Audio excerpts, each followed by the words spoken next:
Hi friends, welcome to the new lesson. Today we are going to talk about how to remember words. Uh, there are a number of instances of person who has highly developed the memory of words, sentences, etc. History is full of instances of this kind.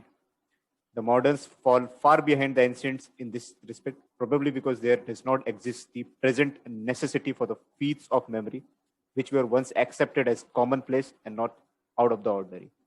Among ancient people, when printing was unknown and manuscripts scarce and valuable, it was the common custom of the people to learn by heart the various sacred teachings of their respective religions. The sacred books of the Hindus were transmitted in this way, and it was a common thing among the Hebrews to be able to recite the books of Moses and the prophets entirely from memory. Even to this day, the faithful Mohammedans are taught to commit the entire Quran to memory. And investigation reveals always that there has been used the identical process of committing these sacred books to memory and recalling them at will, the natural method instead of an artificial one. And therefore, we shall devote solely to this method, whereby poems or prose may be committed to memory and recalled readily.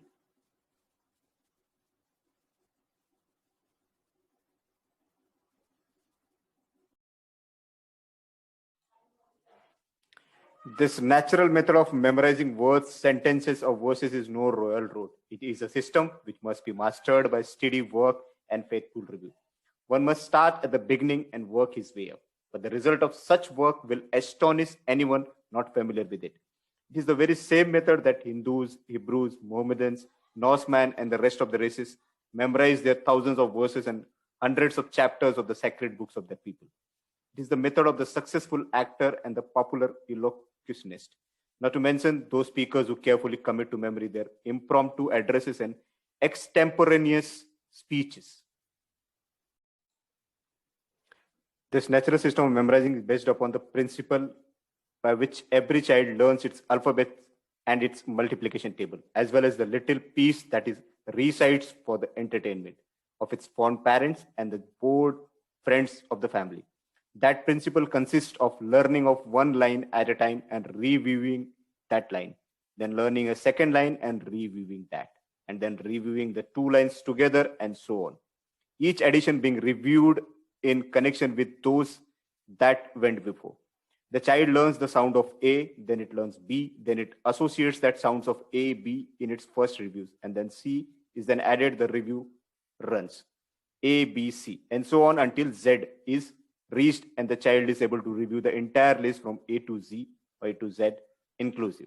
The multiplication table begins with its twice 1 is 2 and then twice 2 is 4 and so on, a little at a time until the 2's are finished and the 3's begin. This process is kept up by constant addition and constant review until 12's finished up the list and the child is able to repeat the tables from first to last from memory. But there is more to it in the case of child than merely learning to repeat the alphabet or the multiplication table.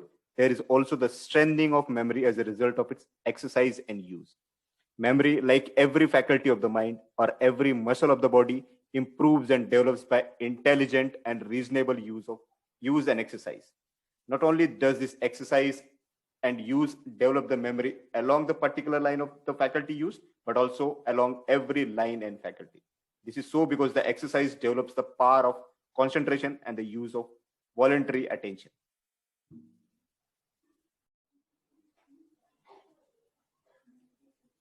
The student who wishes to acquire a good memory for words, sentences, etc. should begin at once, selecting some favorite poem for the purpose of the demonstration.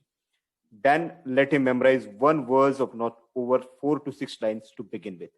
Let him learn this verse perfectly, line by line, until he is able to repeat it without a mistake. Let him be sure to be little perfect in that verse. So perfect that he will see even the capital letters and the punctuation marks when he recites it. Then let him stop for the day. The next day, let him repeat the verse learned the day before, and then let him memorize the second verse in the same way, and just as perfectly. Then let him review the first and second verses together.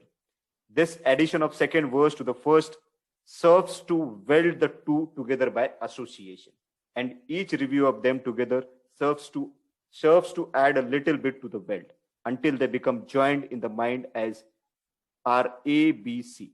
The third day, let him learn a third verse in the same way and then review the three.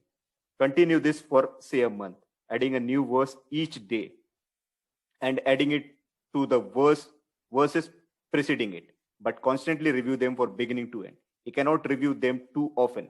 He'll be able to have them flow along like the letters of the alphabet from A to Z if he reviews properly and often enough. Then if he can spare the time, let him begin the second month by learning 2 verses each day and adding to those that precede them with constant and faithful reviews. He'll find that he can memorize 2 verses in the second month as well as he did the 1 verse in the first month. His memory has been trained to this extent, and so he may proceed from month to month, adding an extra verse to his daily task until he is unable to spare the time for all the work, or until he feels satisfied with what he has accomplished. Let him use moderation and not to try become a phenomenon. Let him avoid overstraining. After he has memorized the entire poem, let him start with a new one, but not forget to revive the old one at frequent intervals. If he finds it impossible to add the necessary number of new verses by reason of other occupation, etc., let him not fail to keep up his review work. The exercise and reviews is more important than the mere addition of so many new verses. Let him vary the verses or poems with prose selection. To look at the complete poem, it would seem almost impossible that one would ever be able to memorize and recite it from beginning to end, letter perfect. But on the principle of the continual dripping of water wearing away the stone, or the snowball increasing at each roll, this practice of a little being associated to what he already has will soon allow him to accumulate a wonderfully large store of memorized verses, poems, recitations, etc. It is an actual demonstration of the catchy words of the popular song, which informs one that every little bit added to what you have got makes just a little bit more. After he has acquired quite a large assortment of memorized selections, he'll find it impossible to review them all at one time. But he should be sure to review them all at intervals, no matter how many days may elapse between each review. The student who has familiarized himself with the principles upon which memory depends will at once see that 3 principles of attention, association, and repetition are employed in the natural method herein recommended.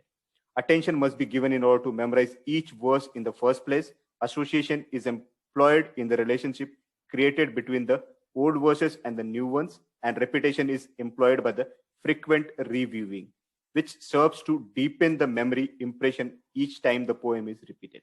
Moreover, the principle of interest is invoked in the gradual progress made and the accomplishment of what at first seemed to be an impossible task. The game element is thus supplied, which serves as an incentive.